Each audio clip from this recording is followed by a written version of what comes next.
قرآن مجید فرقان حمید نے میاں بیوی کا جو رشتہ بیان کیا ہے نا، اس رشتے کو آپ سمجھیں جو قرآن پاک نے میاں بیوی کا رشتہ بیان کیا. کہن لباس لکم وانتم لباس لہن. فرمایا بیویاں تمہارا لباس ہیں اور تم ان کا لباس ہو. وہ تمہارا لباس ہے اور تم. اللہ اکبر، کیسا خوبصورت لفظ قرآن پاک نے. ہن لباس لکم وانتم لباس لہن. فرمایا وہ تمہارا لباس ہے اور تم. سمجھ آ رہی ہے نا جی بات کی؟ وہ تمہارا لباس ہے اور تم ان کا لباس ہو. تین خوبیاں تو ہر لباس میں ہوتی ہیں. تین چیزوں کے لیے لباس پہنا جاتا ہے. تین چیزیں، تین قسم کی آسائشیں لباس میں پائی جاتی ہیں. اس پر تو تمام مفسرین کا اتفاق ہے. سب سے پہلی چیز، لباس جو ہوتا ہے وہ بندے کو گرمی اور سردی سے بچاتا ہے. سخت سردی میں لباس لے لیں تو بندہ سردی سے بچ جاتا ہے. اس کا مطلب یہ ہوا کہ میاں بیوی ایک دوسرے کا لباس ہیں. اگر بیوی کی طرف کوئی تکلیف آتی ہے تو میاں اس کو بچاتا ہے، اور اگر میاں کی طرف کوئی تکلیف آتی ہے تو عورت اس کو بچاتی ہے. میاں بیوی ایک دوسرے کا لباس ہے. لباس کیا کرتا ہے؟ لباس آدمی کے عیب چھپاتا ہے. اس کے وجود پر کتنے دھبے ہیں، کتنے نشان ہیں، وہ سارے چھپا لیتا ہے لباس. میاں بیوی ایک دوسرے کے عیب چھپانے والے ہوتے ہیں. عیب بتانے والے، رونا رونے والے نہیں ہوتے کہ بی بی جب بھی میکے گئی اس نے جا کے رونا شروع کر دیا. اتنی میں تانگو دوسرا ہے ہی کوئی نہیں. اور خاوند صاحب جب بھی ملے انہوں نے ایک ہی راگ الاپنا شروع کر دیا کہ میری کیا بات تھی، مجھے مل کیا گیا ہے، میں کیا تھا، میرے ساتھ ہوا کیا ہے. تو لباس ہیں، ایک دوسرے کا عیب چھپائیں گے. بولیے، ایک دوسرے کا عیب چھپائیں گے، ایک دوسرے کی غلطیوں کی پردہ پوشی کریں گے. اور تیسرا، لباس کا کیا مقصد ہوتا ہے؟ لباس شخصیت کا آئینہ دار ہوتا ہے. لباس آدمی کی اچھی اور خوبصورت طبیعت کا حصہ ہوتا ہے. جو لباس ہوتا ہے وہ انسان کو زینت بخشتا ہے، خوبصورت کر دیتا ہے. داڑھی والا آدمی ننگے سے پھرے تو خوبصورت نہیں لگتا، ٹوپی پہن لے تو بڑا پیارا لگتا ہے. ٹوپی پہنے تو بڑا، اور اگر امامہ باندھ لے تو نور نالا نور ہونا شروع ہو جاتا ہے. اللہ کرے آپ خوش ہو جائیں، آمین تو کہہ دیں. اور اللہ کرے فجر کی نماز آپ امامہ باندھ کی پڑھ لیں، آمین تو کہیں.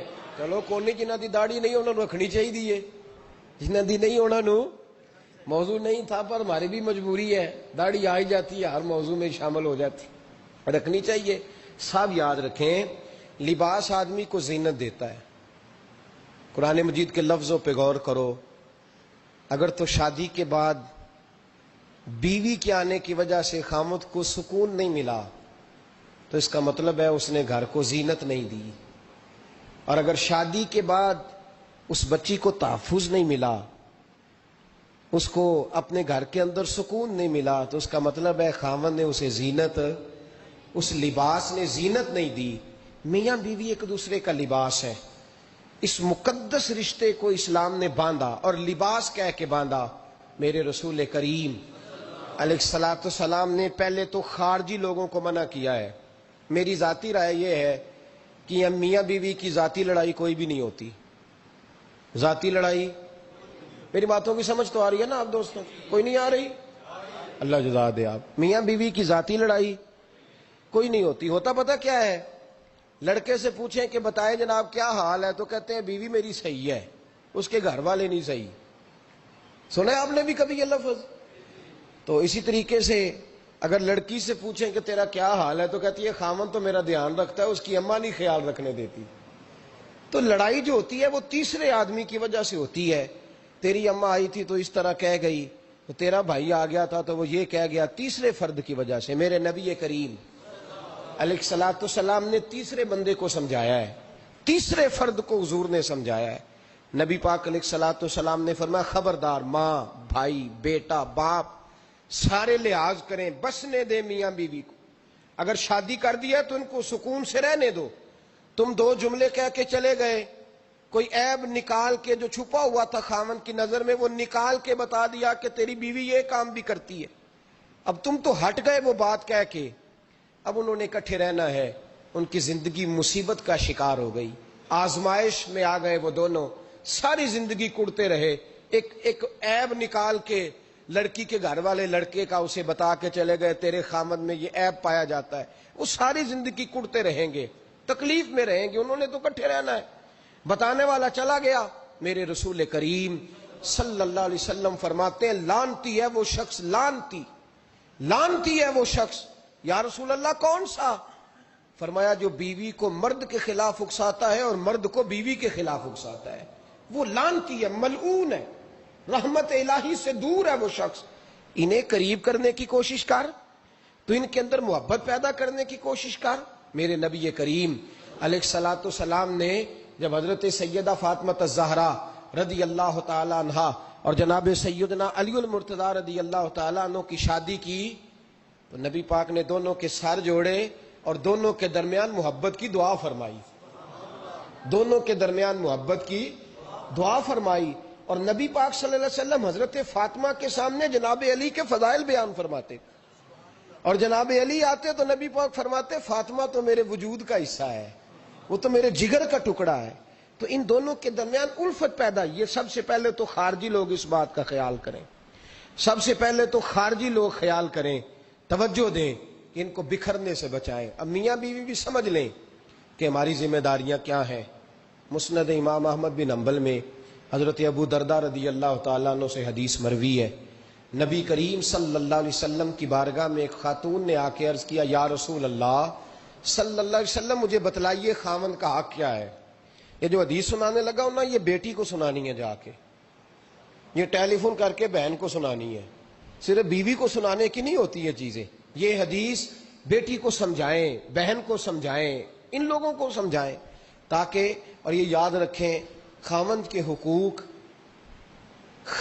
حقوق اگر بچی کے گھر والے اسے سکھائیں نا تو اس کی سمجھ میں جلدی آ جائیں گے، اور بیوی کے حقوق اگر خاوند کے گھر والے اس کو سمجھائیں تو اس کی سمجھ میں بات جلدی آئے گی، وہ خیر خواہ سمجھتے ہیں اپنے رشتہ داروں۔ یہ والی حدیثیں ان لوگوں کو سنانی چاہیے جن لوگوں کا بچہ ہے یا بچی ہے، متعلقہ آدمی حقوق بیان کرے۔ جب متبادل چیز کسی کے سامنے آتی ہے تو وہ کئی دفعہ سمجھتے ہیں کہ خلوص اس میں پورا نہیں پایا جاتا۔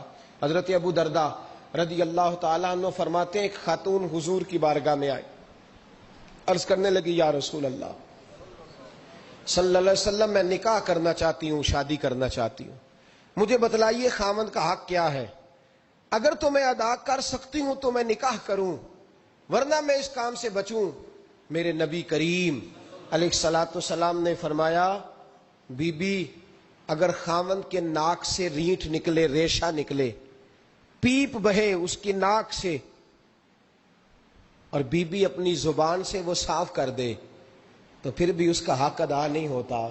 حضرت ابو درداء کہتے ہیں آنکھ کھول کے اس عورت نے دیکھا تو میرے نبی پاک نے اگلے جملے ارشاد فرمائے، حضور نے فرمایا تو ان باتوں میں حیرت کر رہی ہے، میں اگر خدا کے علاوہ کسی کو سجدے کا حکم دیتا تو میں عورت کو کہتا اپنے خاوند کو سجدہ کرے، میں اس کو کہتا یہ کام کرے۔ میرے رسول کریم علیہ الصلوۃ والسلام نے حقوق کا تعین فرمایا، حقوق کا تعین فرمایا، اور نبی کریم صلی اللہ علیہ وسلم نے فرمایا جو عورت اس حال میں مر گئی، اس حال میں دنیا سے گئی کہ اس کا خاوند اس سے راضی تھا، اس کا شوہر اس سے راضی تھا، اس کا گھر والا اس سے مطمئن تھا، تو میرے نبی پاک فرماتے ہیں جب دنیا سے جائے گی تو رب کریم جنت کا دروازہ کھول کے فوراً ہی جنت میں داخل فرما دے گا، اس کو بغیر روک ٹوک جنت دے دی جائے گی۔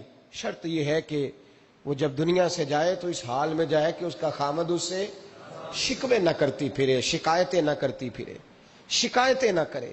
ہمارے زمانے میں شکایتیں ہوتی ہیں اور خواتین، عورتیں اس بات کو سمجھتی نہیں کہ اللہ نے جو میرے نصیب میں رکھا تھا اور جو خاوند رب نے میرے لیے پسند کیا تھا وہ اللہ نے مجھے عطا فرما دیا ہے۔ وہ شکوے کرتی ہیں، شکایات کرتی ہیں، اور دوسری عورتوں کو سامنے رکھ کے وہ فلاں کے حصے میں یہ چیز آئی، فلاں کے حصے میں یہ چیز آئی، فلاں کا خاوند یوں کرتا ہے، شکوہ کرتی ہیں۔ میرے رسول پاک علیہ السلام نے فرمایا عورتیں کثرت سے جہنم میں جائیں گی، کثرت سے۔ تو ایک صحابی رو پڑے، ایک حدیث میں لفظ یہ ہے رو پڑے، عرض کرنے لگے یا رسول اللہ وہ ہماری مائیں بھی ہیں، بیٹیاں بھی ہیں، بہنیں بھی، حضور جہنم میں جائیں گی؟ نبی پاک صلی اللہ علیہ وسلم نے فرمایا ایک تو وہ عیب جوئی کرتی ہیں، غیبتیں کرتی ہیں، دوسرا رب کا شکر ادا نہیں کرتی، اور تیسرا فرمایا اپنے خامند کا بھی شکریہ ادا نہیں کرتی، بات بات پہ ناشکری کرتی ہیں، بات بات پہ ناشکری کرتی، اس سبب سے جہنم میں جائیں۔ عورت کے حقوق کا تعین فرمایا، اور ساتھ ہی میرے رسول پاک علیہ السلام نے مرد کی طرف توجہ فرمائی، اور کیا خوبصورت لفظ ارشاد فرمایا تم میں ہر آدمی اپنے آپ کو اچھا سمجھتا اور اچھا کہتا ہے، ہر آدمی کہتا ہے، لیکن کوئی اگر مجھے آ کے پوچھے گا کہ محبوب آپ کی امت میں اچھا کون ہے، تو حضور فرماتے ہیں میں اسے اچھا سمجھوں گا جو اپنے گھر والوں کے حق میں اچھا ہے، جو اپنی بیوی خیرکم لأہلہ، تم میں سے بہترین وہ ہے جو اپنے گھر والوں کے لیے اچھا ہے۔ اور فرمایا جاؤ میرے گھر جا کے پوچھ لو، وانا خیرکم لأہلی، میں تم سب سے زیادہ بڑھ کر اپنے گھر والوں کے لیے اچھا ہوں، تم میں بہترین وہ ہے جو اپنے گھر والوں کے لیے، بال بچوں کے لیے، بیوی کے لیے اچھا ہے۔ رسول کریم علیہ السلام نے خامن کو حکم دیا اور ارشاد فرمایا کہ عورت ٹیڑھی لکڑی ہے، بیچاری کو اللہ نے عقل پوری نہیں دی۔ ایک بچہ چھوٹا ہوتا ہے، ہمیں پتہ ہوتا ہے کہ اس کا شعور پورا نہیں، اگر کوئی غلطی کرے تو کیا اسے نکال دیا جاتا ہے گھر سے؟ بولے، چھوٹا بچہ ہے، وہ کئی دفعہ بڑا نقصان کر دیتا ہے، آپ کیا کہتے ہیں؟ اسے مارتے ہیں، کلاڑی لے آتے ہیں اس کے لیے؟ اس طرح کرنا چاہیے، اس کے ابے کو بلا لینا چاہیے، بےزتی کرنی چاہیے پنچایت میں بٹھا کے کہ یہ غلطی کی ہے تیرے بچے نے۔ بھائی دادا یہ کام کرتا ہے؟ بولے نا، کیوں نہیں کرتا؟ وہ کہتا ہے ہمارا بچہ نہ سمجھ ہے، اپنا پوتا ہے، ہمارا اپنا ہے، اگر ہم اس کا باہر نکالیں گے تو بڑا کام غلط ہو جائے۔ لیکن وہی ابا جی جب بہو کوئی غلطی کر بیٹھتی ہے تو پنچایت بلاتے ہیں، لوگوں کے سامنے محض اللہ تعالیٰ بڑی کڑوی کسیلی باتیں کرتے ہیں، ایسی باتیں کرتے ہیں کہ جو ان کی بیٹی کے بارے میں کہی جائے تو وہ کبھی پسند نہ کریں، اتنے سخت جملے کہے جاتے ہیں، بیٹی والے کو رسوا کیا جاتا ہے۔ میرے نبی کریم علیہ السلام نے فرمایا یہ ٹیڑھی لکڑی ہے، بیچاری کو اللہ تبارک و تعالیٰ نے اپنی حکمت کے تحت عقل عادی عطا فرمائی ہے، تم اگر چاہو گے سیدھی کرنا تو یہ ٹوٹ جائے گی، سیدھی نہیں ہوگی۔ حضور کیا کریں؟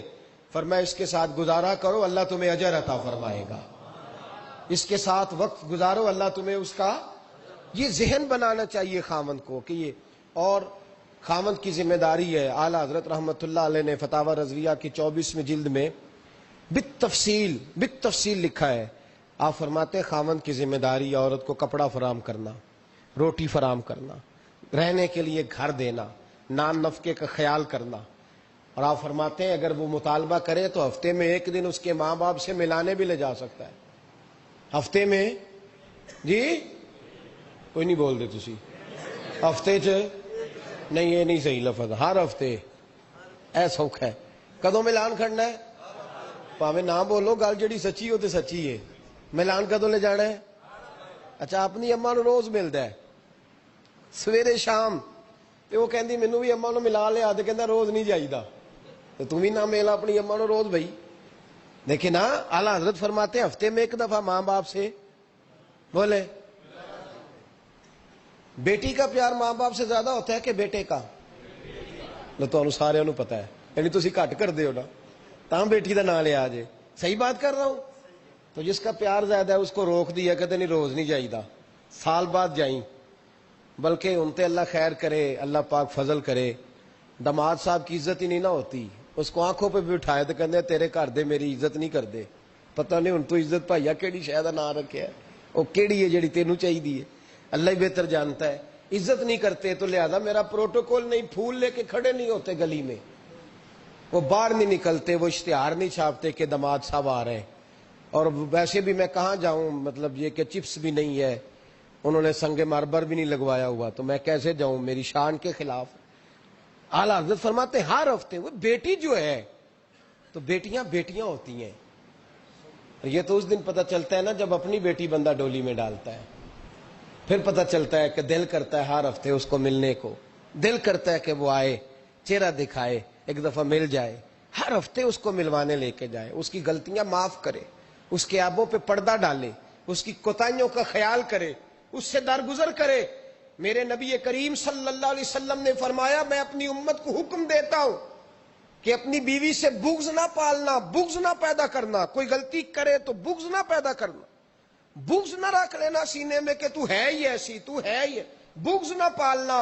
اور کیا خوبصورت لفظ ہیں حضرت خدیجہ الکبریٰ کے سرتاج کے، اور کیا لفظ ہیں جناب سیدہ آمنہ کے لال کے۔ میرے نبی پاک فرمانے لگے اگر تمہیں اپنی بیوی کی کوئی عادت ناپسند ہے تو غور کر لو، ڈھونڈ لو، اس میں ایسی بھی عادت تمہیں ضرور مل جائے گی جو تمہیں بڑی پسند ہوگی۔ ڈھونڈ لو، غور کر لو، مل جائے گی، کوئی ایسی بھی مل جائے گی جو تمہیں بڑی پسند ہوگی، وہ بھی تمہیں مل جائے گی۔ ڈھونڈو تو صحیح، تلاش تو کرو، بغض کی اینک نہ لگانا، بغض کی اینک لگا کے دیکھو گے تو کچھ نہیں ملے گا۔ نبی رحمت سید عالم صلی اللہ علیہ وسلم، پہلی بات یہ ہے کہ اللہ کے حبیب نے تعین فرمایا، اور پھر عملی طور پر حضور نے وہ چیزیں کر کے دکھائیں۔